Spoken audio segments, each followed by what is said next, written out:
14 décembre 1868. Extrait du journal des frères de Goncourt. Nous avons vu à déjeuner notre admirateur et notre élève Zola. C'était la première fois que nous le voyions. Notre première impression fut de voir en lui un normalien crevé, à la fois râblé et chétif, à encolure de sarcée et à teint exsangue et cireux.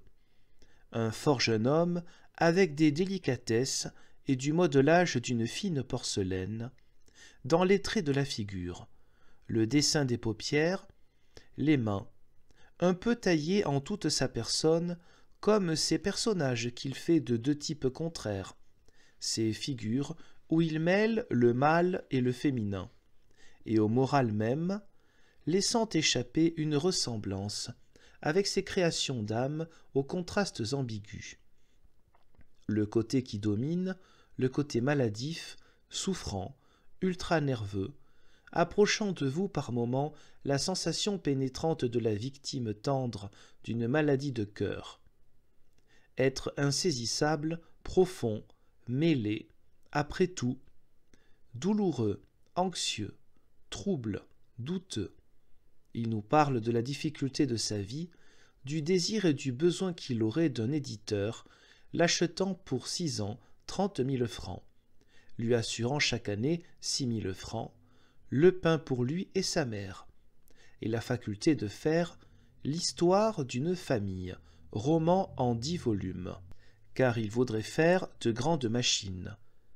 Et plus de ces articles ignobles, infâmes, dit-il avec un ton qui s'indigne contre lui, que je suis obligé de faire en ce moment dans la tribune, au milieu de gens dont je suis obligé de prendre l'opinion idiote.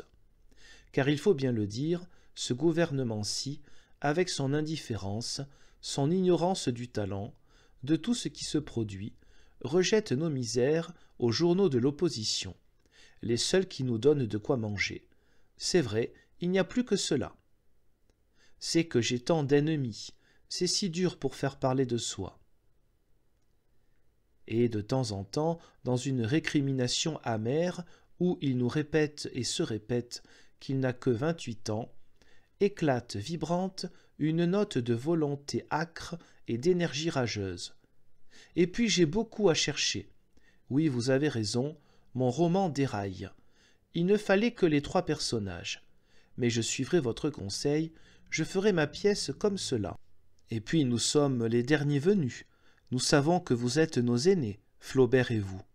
Vous, vos ennemis eux-mêmes reconnaissent que vous avez inventé votre art. Ils croient que ce n'est rien, c'est tout.